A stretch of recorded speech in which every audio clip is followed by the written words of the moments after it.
All right, y'all tuned back into the Bankedoutt Radio Show. I'm your host, Andreas, aka Discover This, and I have my second guest hailing from the Atlanta area, a representative of Peak Performance 360. We have Jamie, aka the Motivator, Mobile, Alabama native, and I get the sense of he knew what he wanted to do when he was younger. Not to say that he's old, but when he was younger as an adolescent.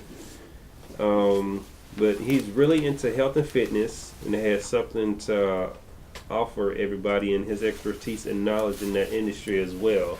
So, Jamie, welcome to the show, man. Well, thank you for being invited here, man. I always love speaking my experience, my journey, and sharing, that can help somebody else. Oh, definitely. That's what it's all about. Us sharing information collectively, and individually, and being able to, put it out there and just to motivate everybody else, to show them that you can do this too. Especially if you have, the tenacity for it, or the patience for it. Not the people who just say they want to do something, but the people who actually want to do something. Because there's the people who walk or whatever, then there's people who only talk. I like to be a part of the walking crew. So tell us, what really got you into fitness? What got me into fitness, I was big into sports. Growing up, I wanted to be just like Emmitt Smith. Okay. I wanted to be like, Jerome Bettis. So I saw football as a big part of my life. So I'm playing football from the age of 4 all the way up to age 11 when my life changed. I was also a swimmer at the same time. Okay. So build up the cardio in. Yeah, I had the cardio in and I had the muscle in. Okay. And I was big in those two sports. And I go for a particular physical one day. I'm doing this physical. And at the end of the physical, the young lady, was an Indian lady, real short, I never forget her. She was like, "You're in shape. You're definitely strong, but you're fat and obese." And I looked at my mama. I was like, "Is that a disease?" So she was like, "Yeah, you need to lose about 30 pounds." I went home and cried, and I was like, "Man, she said I'm fat. I'm obese." Like, man, just the word obese was just something to me, So immediately I called my grandmother, and she introduced me to fitness.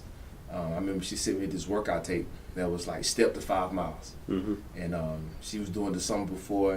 You literally step, to the left, step to the right, step forward. At the end of 30 minutes to an hour, it's 5 miles. So from that day forward, 30 days later, my life changed. I tell all the kids that I went from titties to having muscles on the chest. They always bust out laughing. I laugh with them because it's funny now, but it definitely wasn't funny then. So from that day, I said, you know what? If I don't make it to NFL, I'm going to own my own gym by the time I'm 21. And that's all I knew at 11 years old that I wanted to do. It's very, focused at that young age. Was it the environment that you was in, or why? You don't see many kids who are laser focused. Yeah, I think it was collective things. I love sports. I love the physicalness. I was always intrigued by football players with muscles. I was like, man, I want to be like that. And I really wasn't. Nobody in my family played sports. Nobody was into fitness, but my grandmother. But that was cultivated from those moments. And when that lady, when she said I was fat and obese, it just triggered something in my mind that's been thriving from then to now. So most kids was just sitting up at the house watching TV and stuff. I started doing push-ups every day. I'm doing push-ups on every commercial, and I was just never wanted to feel insecure.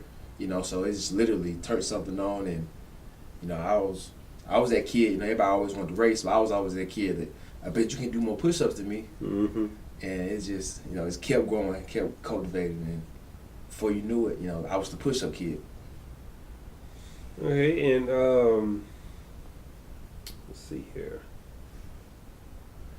Being from, Mobile, Alabama, and then now coming to Atlanta and pushing the Peak Performance 360 in that brand, how was that transition? Because I know, growing up there, it's a little different, smaller, still in the South, but just different culturally. and then coming to the hustle bustle of a bigger city in Atlanta, what it has to offer, and all the different people who seem to want to get into that space as well. Absolutely. Well, coming from Alabama, it's real slow, Mm-hmm. and everything is southern living, southern eating. So I just remember eating big meals all the time, growing up. Mm-hmm. And, that's really what we adapted to down in Mobile, Alabama. So we moved to Atlanta, it's like we came more, more of Atlantaized, so I'll say. But, for me, the sports aspect was still a big part of everything. And, as I went through my journey of high school, that was just my main focus of, sports, and really preparing for the next level of that journey, what it looks like. But it really was, my season in the injury that really propelled, peak performance. So I'm playing football all 4 years of high school. And, first game of the season, I get a season in the injury. This was a year I'm getting ready to shine. I was going to try to walk on at Florida State at the time because the year before, I came from a powerhouse school in Atlanta, Tucker High School. So, Okay. We're stacked at running backs and fullbacks. So that was my particular year to, really, take on and, come to captain and, really be the big man on campus. Mm-hmm. But that season in the injury, changed my whole, trajectory on my focus and my outlet and everything for that journey. So at that point, now I had to really start looking for, okay, what can I do after high school? Mm-hmm. What could my life look like outside of football? Because a lot of NFL players or just athletes in general, they don't see anything other than football, basketball. Yeah, I think they do get too focused on that. And like my son right now, he is 11 years old, no 12, and he plays football. He's in 6th grade. He's built. He can play quarterback, which I have to get into this whole spiel with how they put who they want to be at quarterback. Different topic, different story, different conversation. But I'm like, he's a big kid, like 125, 26 pounds now. He can run the ball well, and he's running over kids. This particular football season just wrapped up for him. But I always tell him though, I'm like, he's a smart kid too, honor roll kid, and I'm like, I want you to go. If you want to be in the NFL, I'm gonna be your, be in your pack, be in your pocket. Hey, root me wrong, but you do know that there's life outside of NFL. Even the ones who do get to have a 10, 12, 15-year career at age 34, 35, 36, you still got a full life to live. So what you gonna do from there? So his thing, he wants to be a scientist or whatever. So I'm like, cool, dude. You can make your NFL money if that's what you want to do, and then use that to open up your science lab, Right. and be able to do whatever you want to do scientifically. But I do run into a lot of parents who push their kids in the direction of athletics, but then that becomes the priority, or like sort of like the meal ticket. And I'm like, don't set your child up for that. Yeah, it's so much bigger than that. Yeah, it is. It's way bigger than that. Then so much pressure too. So I'm like, what if they don't? Because you have to look at. I'm like, realistically, it's hard. It's not like some walking a cake, and you have a lot of good talent out there. Yeah, I literally got burnt out with sports. I did swimming, football, and I started doing track, in high school just to kind of stay even more in shape.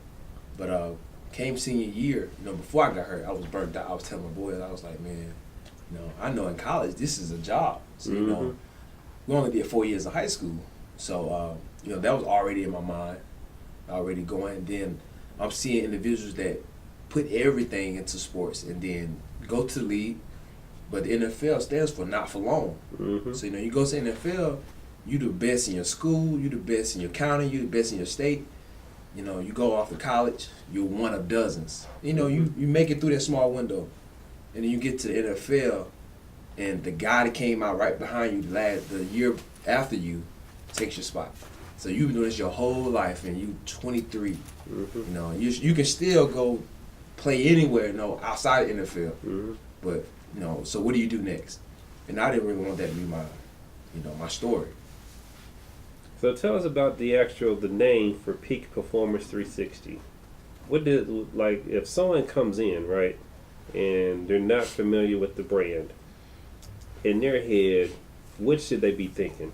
What are they going to get? Yeah, from the top, it's just pinnacle. Okay. I didn't want to just be categorized with just straight sports or straight, fitness. But when I thought about the name, I was thinking about, working class individuals, everyday individuals, elite individuals, businessmen, businesswomen, but being at your peak of whatever it is in your life. So I cater to a lot of middle-aged individuals that, feel like they're getting older or feel like they don't have the time. But my belief is you can still be at your peak, still be at your pinnacle. And the performance aspect of, derived from sports, it's not just everyday, training, not just everyday working out. It's really performing everything you're doing. Just like you got actors, you got dancers, like they're performing and they're putting everything into it. So when you put those dynamics into the fitness aspect, become Peak Performance 360, and the complete fitness turnaround. That was that whole mindset behind that. And that was something I came up with at the age of 17, 18. So I knew what that vision, that mission statement looked like. So how do you feel about with the healthcare industry? It seems like, there's this cycle. January, everybody make these lists where, they want to lose weight and stuff like that.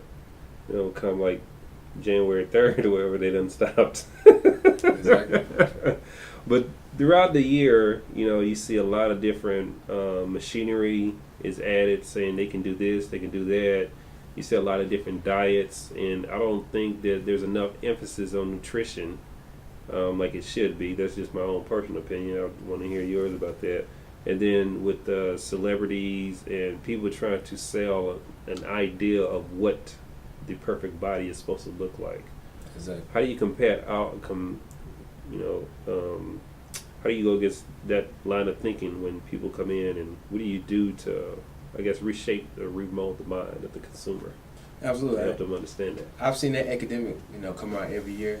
For fitness, it's literally a cycle. Mm-hmm. The end of December, people like, new me, new you. Mm-hmm. You got churches, you got, affirmations, you got so many things of saying, this is my year, this is my time to do it. So they come through the doors, and they're like, I'm ready, this is my year, I'm about to make it happen. And I literally just, I attack them right at that mindset. I say, okay, this is going to be longer than a January, excitement.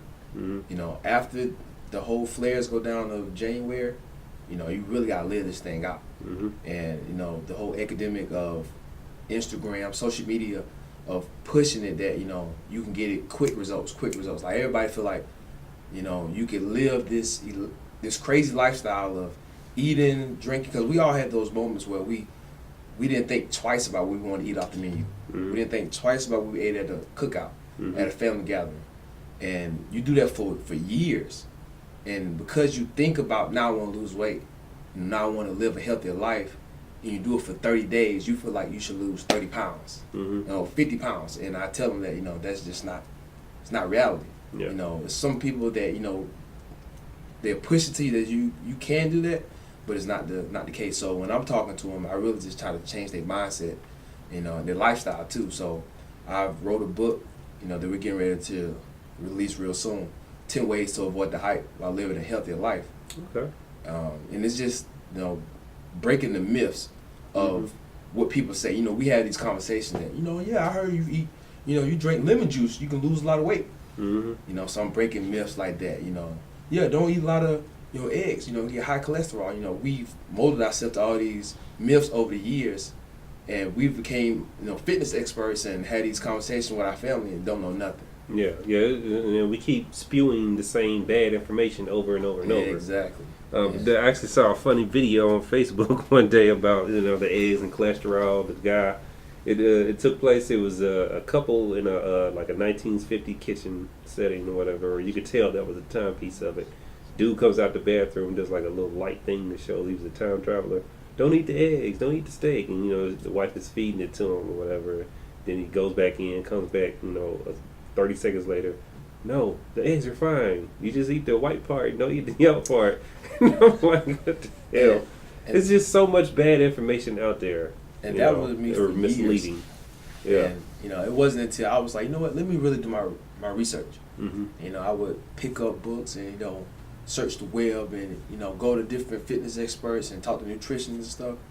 And they were literally like, you know, yeah, people been saying that for years, but you literally have to eat 12 eggs a day for years, Mm-hmm. you know, for that to be the case. You know, what type of individual is doing that? You know, the average person eats, you know, 2, maybe 3 Mm-hmm. at the most. And that's not something they're doing every single day for years. So you wouldn't get high cholesterol from that. Yeah. But, you know, for my generation, and especially for me being 27, you know, I definitely had to be that voice and just kind of, you know, break those myths. And so that's really what my goal is, to, you know, put into high school and start there, because I remember as a high schooler, you know, we eat anything we wanted to, Mm-hmm. you know, then go play sports, you know, go to McDonald's and eat 2 or 3 cheeseburgers and, you know, go perform on the field. And then I started doing my research. I'm like, wow, you know, my energy comes from what I'm putting in my body. Mm-hmm. So if I'm fast, I'm strong, and I'm jumping high, and I'm doing this with trash in my body, imagine if I ate clean. Yeah. Imagine if I had, you know, good calories in my body. I would perform at an even higher level. But they don't think about that at 15.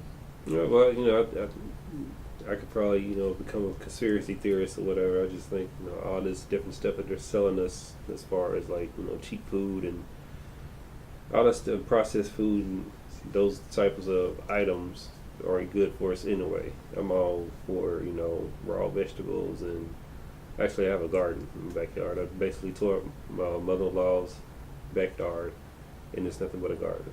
Like, I don't, grass is nothing but a weed that I compost to feed my plants. So like apples and strawberries, all that stuff, cucumbers, cantaloupes, all that, everything you could think of. I still got peppers and stuff growing now that I eat, and I start eating raw okra. Like, I just rip it off the plant and just eat it, which is has a nice crispy taste to it. And I was sitting there reading, you know, it helps with digestion and stuff like that. So, you know, the kids are into it. They love it. I'm loving the effects of it. Actually, I juiced a couple times to where I did apples and carrots, and I did that for like 2 weeks straight. Superfoods. Yeah, and I felt like a cloud was lifted off my brain. I woke up with a lot of energy.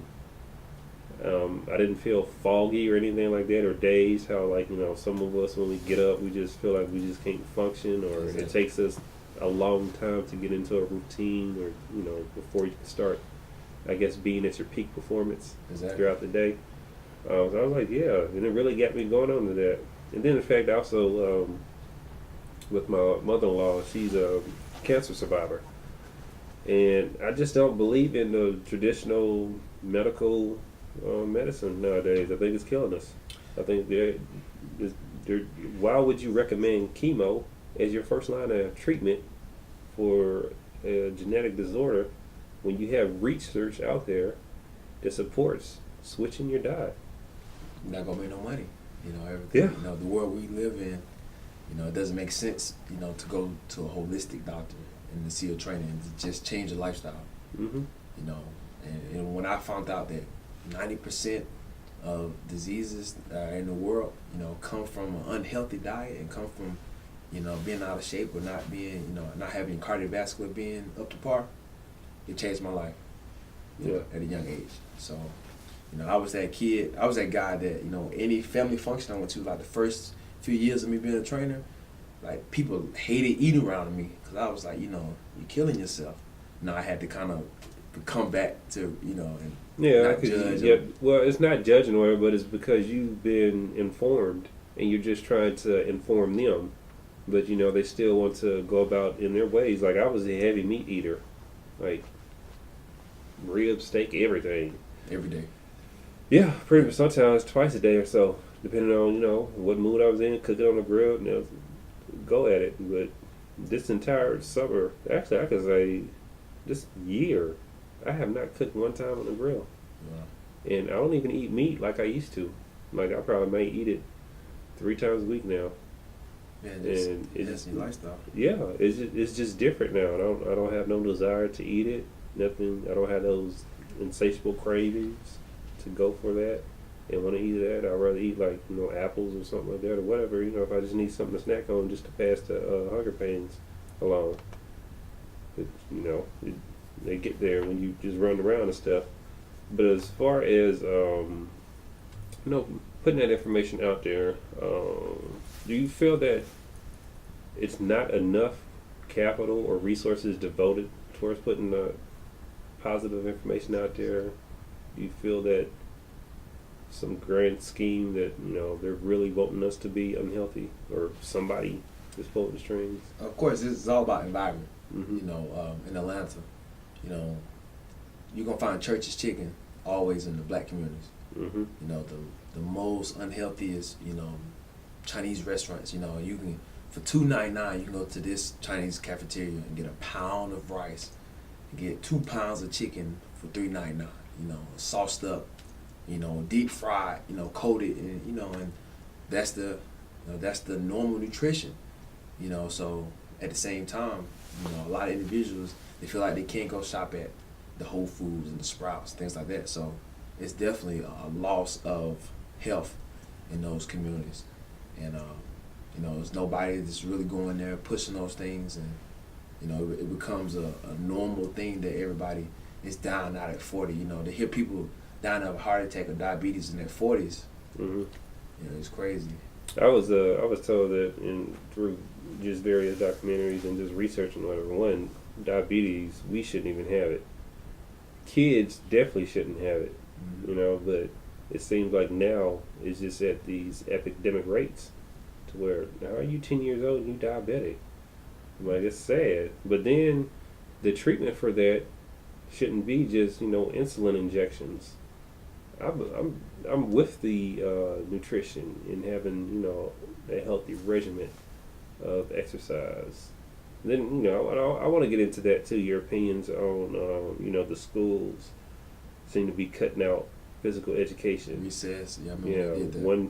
It's like one time a week now as far as like PE, which I think is crazy because I went to PE every day and we sweated. I don't care, you was stinking or whatever. You first period, you go into your next period class and just whatever you had to do.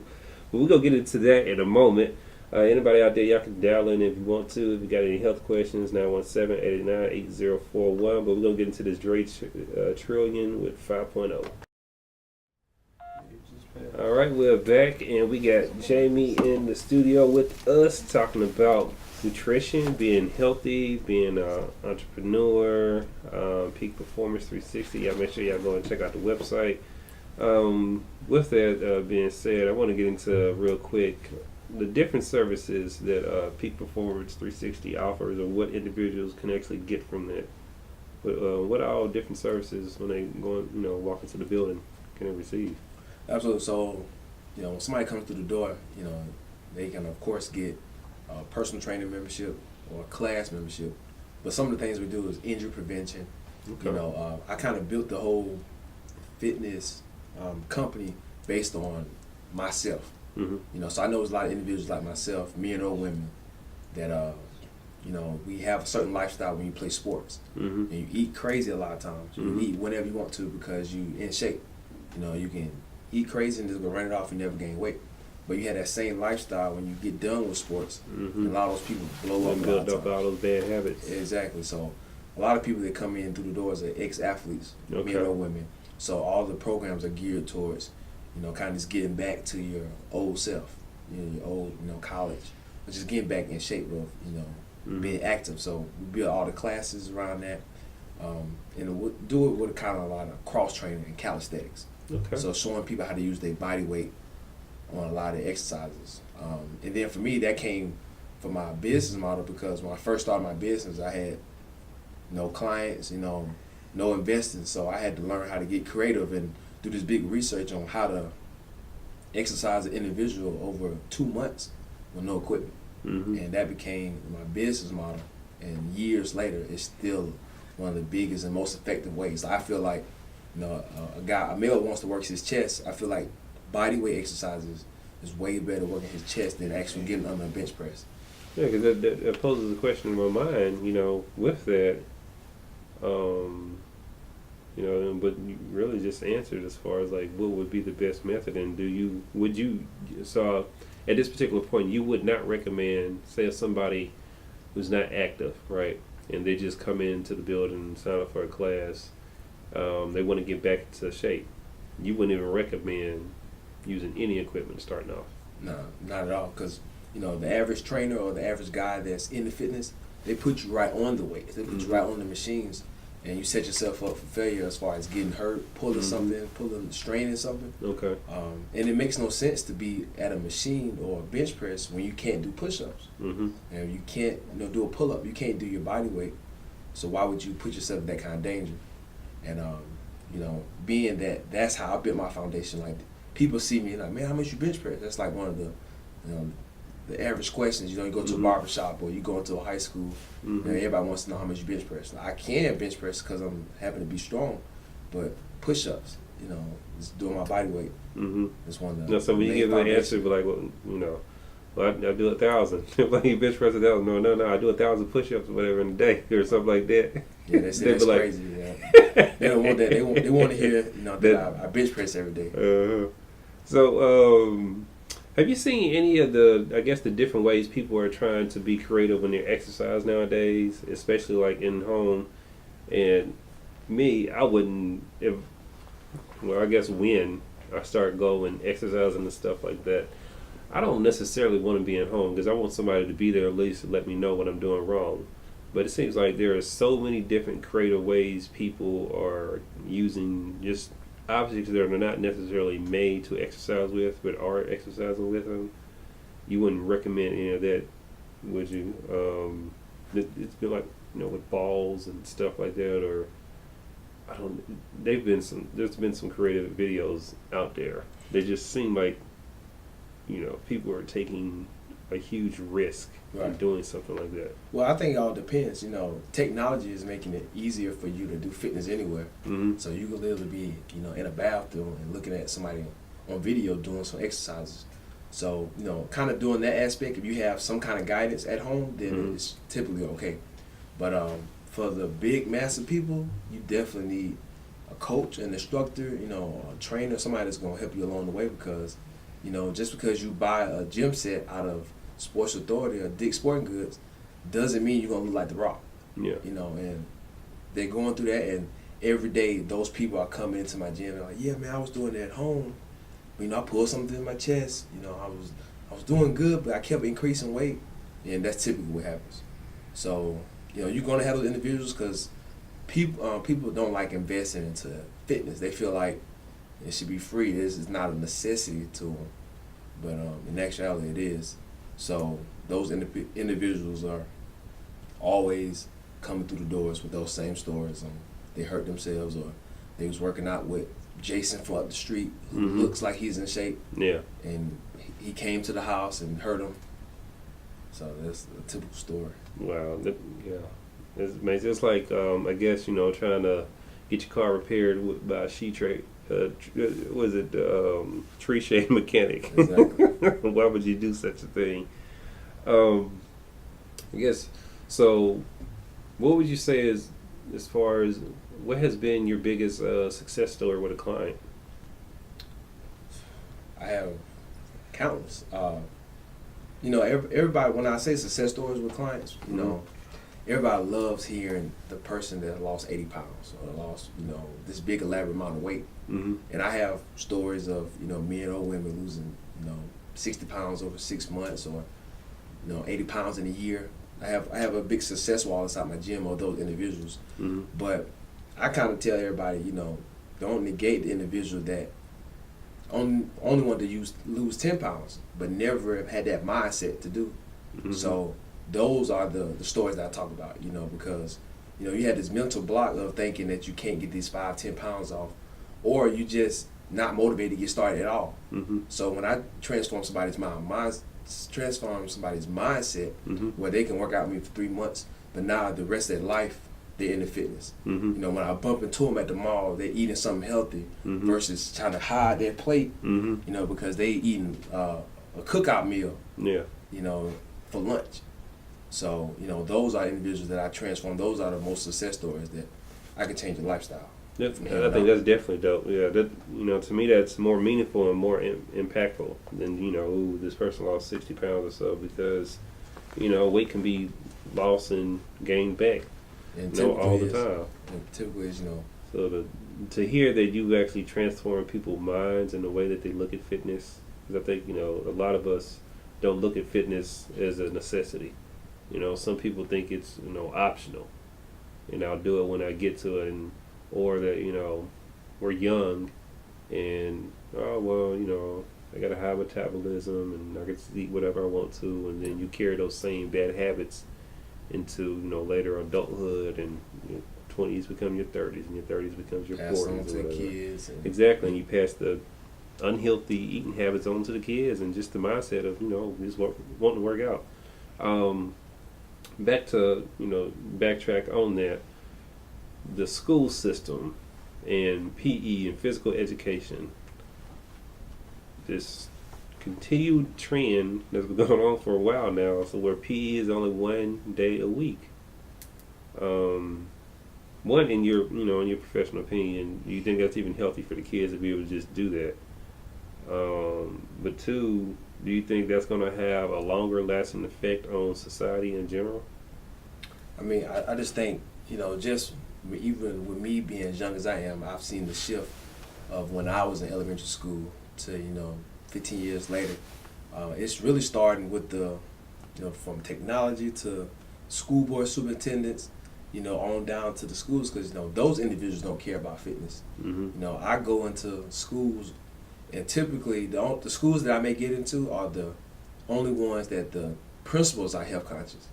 And the majority of the schools are not. So if you have a principal or a superintendent in that county that's not health conscious, the whole county, the whole schools, all those schools are not going to be health conscious. So, you have some schools that really do still push, recess and, gym time.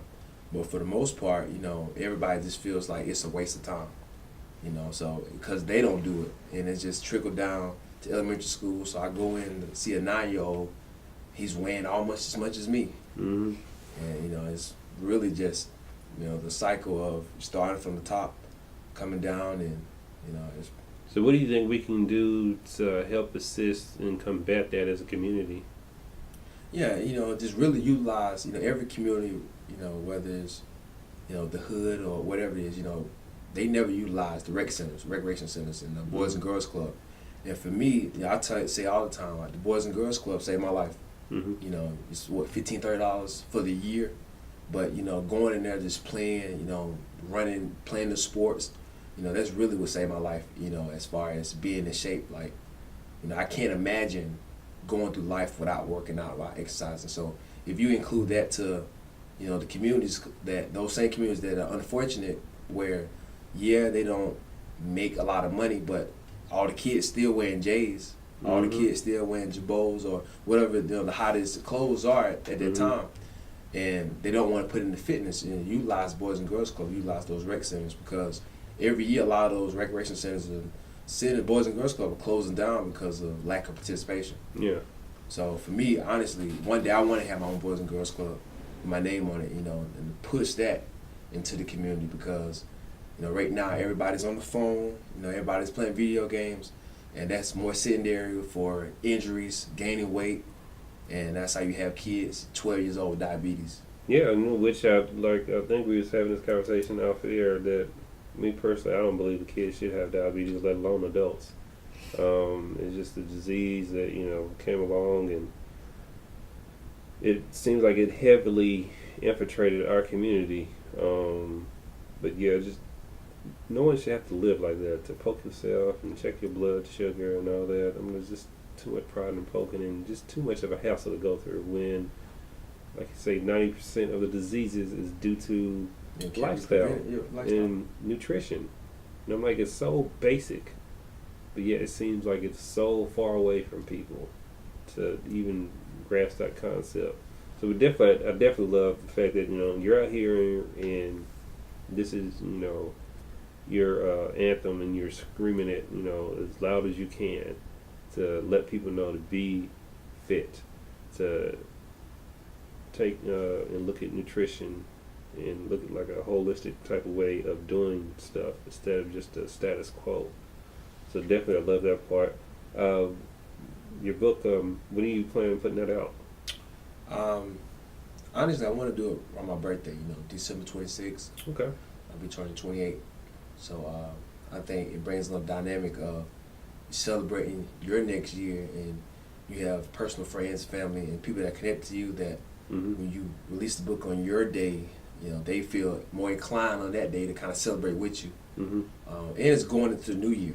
It's a few days before the New Year's, and you can kind of pick up that book and get yourself, sharp right for the new year.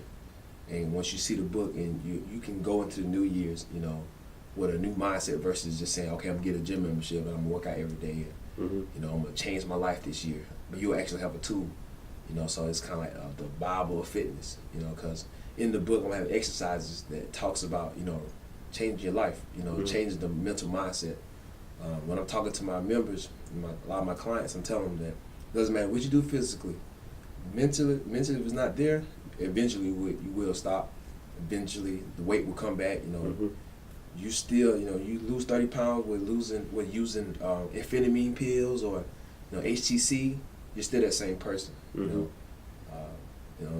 lot of times for myself, I still see an 11-year-old kid that was the chubby kid. People are like, man, you so swole. I still see that person sometimes. So it's a constant mental battle. Shaping of what that looks like, because you can easily fall back into old habits and be that fat kid all over again. What do you think about, like the pills and stuff that they're coming out with, or like I've seen like the ab machine where you just wrap it around you and they're supposed to like shock you or whatever and give you abs. It pulsates and gives you a six pack. They have that. They have the pulsating and give you biceps. And I talk to a lot of people that have all that stuff in their house. From the equipment, all that stuff. But at the end of the day, if they produce 1 million of those products and they never sell another one, they got their first million. So it's just a business. A lot of people know they come up with those products knowing that it's not good, but it's a business behind it. If I say, hey, you can grow your shoulder muscles with putting something on your thumbs every single day, people's gonna buy it. And I can sell 30,000 units and become rich.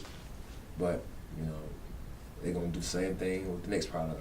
Do you think that type of stuff and the instant gratification of people just wanting it now, does that deter or does that hinder what you're trying to do as far as like really get people to change their mindset? It definitely does. Like that market is a lot bigger than my market. To tell somebody that they need to work out for 6 months and change their life.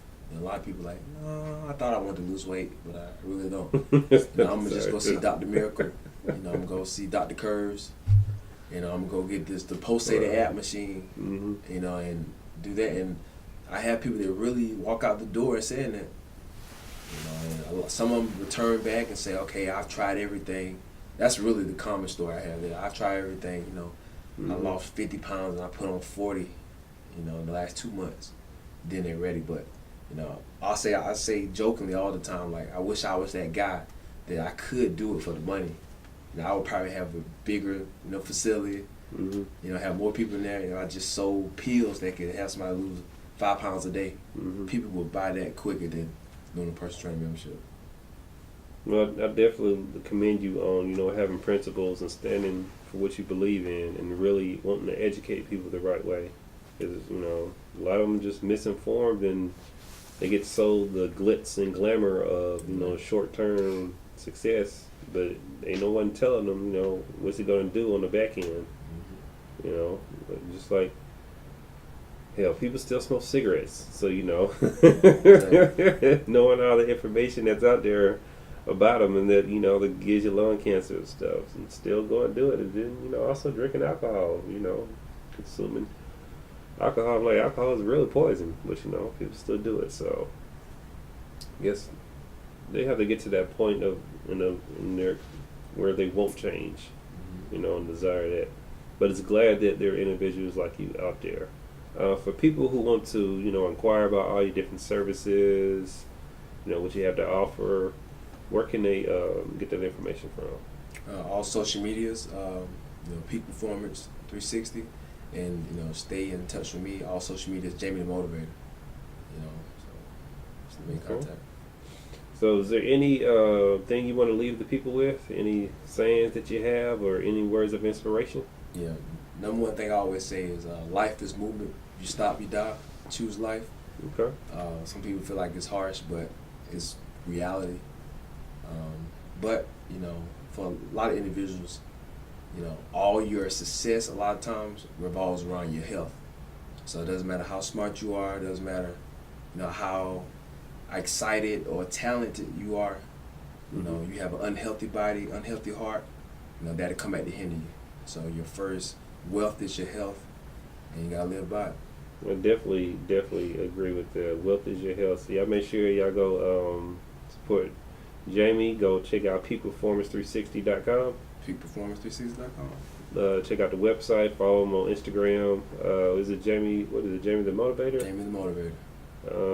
Y'all make sure everyone who out there, you truly want to get in touch and in tune with your body, make sure you look him up, take his classes, support the man, support the business, so he can grow this empire and we can get everybody back into shape and into the way that we're supposed to be as individuals.